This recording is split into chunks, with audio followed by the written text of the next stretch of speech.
Sunan Giri lahir pada 1442 dengan nama Jaka Samudra. Ayahnya, Syekh Maulana Ishaq adalah keturunan Rasulullah Shallallahu Alaihi Wasallam melalui jalur Husain, putra Sayyidah Fatimah. Sedangkan sang ibu, Dewi Sekar Dadu, adalah anak Raja Belambangan, Brewirabumi yang merupakan putra Maharaja Hayam Wuruk, penguasa Majapahit pada 1350 sampai 1389 m. Sunan Giri dilahirkan dalam situasi yang kurang mendukung. Sebab, tak lama setelah dirinya lahir, suatu penyakit mewabah di Gresik. Dianggap mendatangkan bencana, Brewirabumi, sang kakek, memerintahkan agar cucunya dibuang ke laut. Sunan Giri ditemukan oleh Nyi Ageng Pinatih, seorang saudagar kaya raya di Gresik.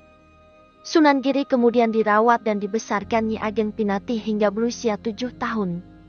Ketika berusia 7 tahun, Sunan Giri yang kala itu masih bernama Jaka Samudra, dititipkan ke pesantren Ampel Denta yang didirikan Sunan Ampel. Nama Jaka Samudra kemudian diganti menjadi Raden Paku oleh Sunan Ampel.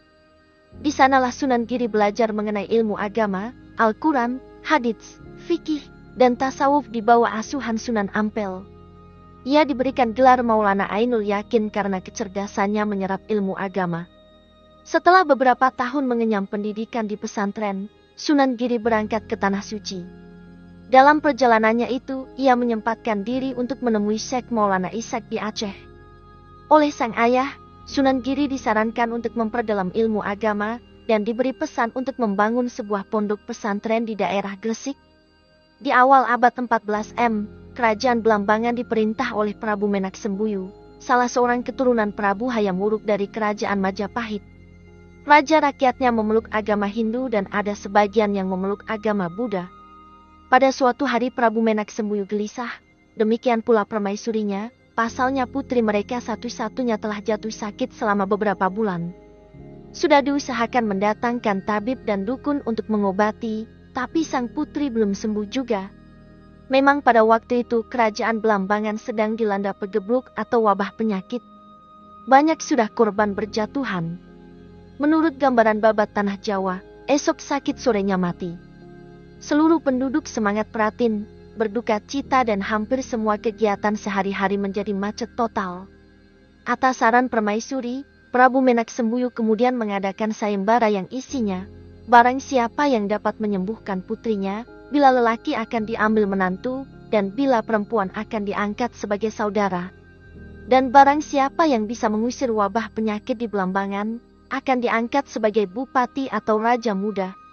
Sayembara disebarkan di hampir pelosok negeri. Sehari 2 hari, seminggu, bahkan berbulan-bulan tak ada seorang pun yang menyatakan kesanggupannya untuk mengikuti sayembara. Permaisuri semakin sedih hatinya. Prabu Menak Sembayu berusaha menghibur istrinya dengan menugaskan Pati Bajul Sengara untuk mencari pertapa sakti guna mengobati penyakit putrinya. Diiringi beberapa prajurit pilihan, Pati Bajul Sengara berangkat melaksanakan tugasnya. Para pertapa biasanya tinggal di puncak atau lereng-lereng gunung, maka kesanalah Pati Bajul Sengara mengajak para prajuritnya mencari orang-orang sakti. Pati Bajul Sengara akhirnya bertemu dengan Resi Kandabaya yang mengetahui adanya seorang tokoh sakti dari negeri seberang. Orang dimaksud adalah Syekh Maulana Ishaq yang sedang berdakwah secara sembunyi-sembunyi di negeri Belambangan. Pati Bajul Sengara dapat bertemu dengan Syekh Maulana Ishaq yang sedang bertafakur di sebuah gua. Setelah terjadi negosiasi bahwa raja dan rakyat Belambangan mau diajak memeluk agama Islam, maka Syekh Maulana Ishaq bersedia datang ke istana Belambangan. Ia memang piawai dalam bidang ilmu ketabibab, putri Desekar Dadu sembuh setelah diobati. Pagebuk juga lenyap dari wilayah Belambangan. Sesuai janji raja, maka Syekh Maulana Ishaq dikawinkan dengan Dewi Sekar Dadu. Juga diberi kedudukan sebagai adipati untuk menguasai wilayah Belambangan. 7 bulan sudah Syekh Maulana Ishaq menjadi adipati baru di Belambangan. Makin hari semakin bertambah banyak saja penduduk Belambangan yang masuk Islam. Sementara Pati Bajul Sengara tak henti-hentinya mempengaruhi sang Prabu dengan hasutan-hasutan jahatnya. Hati Prabu Menak Sembayu jadi panas mengetahui hal itu. Pati Bajul Sengara sendiri tanpa sepengetahuan sang Prabu sudah mengadakan teror pada pengikut Syekh Maulana Ishaq.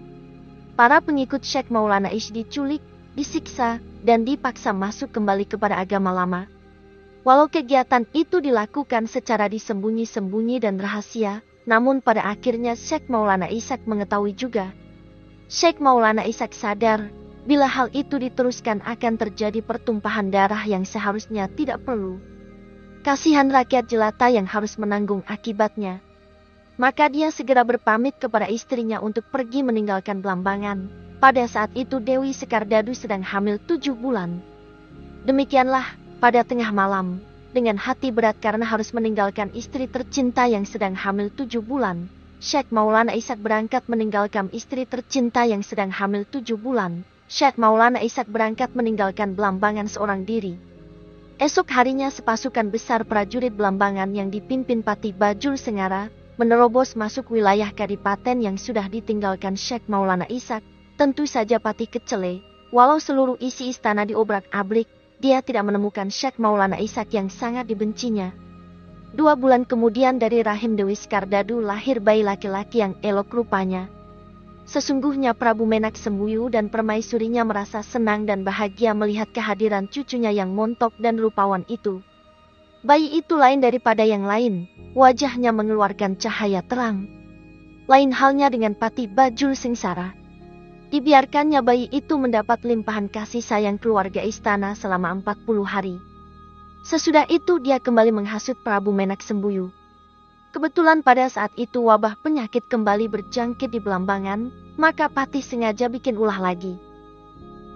Bayi itu, benar Gusti Prabu, cepat atau lambat bayi itu akan menjadi bencana di kemudian hari.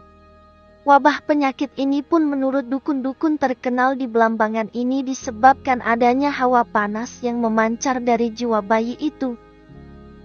Hasut Pati Bajul Sengsara. Sang Prabu tidak cepat mengambil keputusan, dikarenakan dalam hatinya dia terlanjur menyukai kehadiran cucunya itu, namun Sang Pati tiada bosan-bosannya menteror dengan hasutan dan tuduhan keji, sehingga akhirnya Sang Prabu terpengaruh juga. Walau begitu, tiada tega Sang Prabu memerintahkan pembunuhan atas cucunya itu secara langsung. Bayi yang masih berumur 40 hari dimasukkan ke dalam peti dan perintahkan untuk dibuang ke samudra. Metode dakwah Sunan Giri. Pertama, permainan anak-anak. Sunan Giri dikenal sebagai pendakwah yang berdakwah melalui permainan anak-anak. Beliau menciptakan permainan seperti jelungan, jamuran, gendir-gerit, dan cublak-cublak sung. Permainan anak-anak ini menjadi sangat populer sebagai permainan tradisional dari Jawa dan keberadaannya hingga sekarang masih bisa dimainkan. Jika diperhatikan lebih dalam, semua permainan anak-anak yang dibuat oleh Sunan Giri selalu ada nyanyiannya. Dengan menambahkan nyanyian pada permainan anak-anak, maka permainan tersebut akan terasa lebih menyenangkan. Salah satu permainan anak yang ada nyanyiannya adalah Cublek-Cublek Sung. Di dalamnya, terdapat lirik yang mengandung makna janganlah menuruti hawa nafsu, karena semuanya nanti akan kembali lagi ke hati nurani yang bersih. Dengan hati nurani yang bersih, maka kita bisa menemukan kebahagiaan dan tidak tersesat hingga lupa akan akhirat. Kedua, menggunakan seni. Selain melalui permainan anak-anak, Sunan Giri juga berdakwah dengan seni. Seni yang digunakan dalam berdakwah adalah wayang hingga tembang-tembang Jawa. Jadi ketika memainkan wayang, Sunan Giri akan menyisipkan ajaran-ajaran Islam di dalamnya, sehingga masyarakat setempat bisa belajar agama Islam dengan cara yang lebih menyenangkan. Sunan Giri menciptakan gending atau lagu instrumental Jawa seperti Asmarandana dan Pucung. Pendekatan lewat jalur seni ini sangat berguna sehingga di masa itu banyak masyarakat Jawa yang mulai memeluk agama Islam.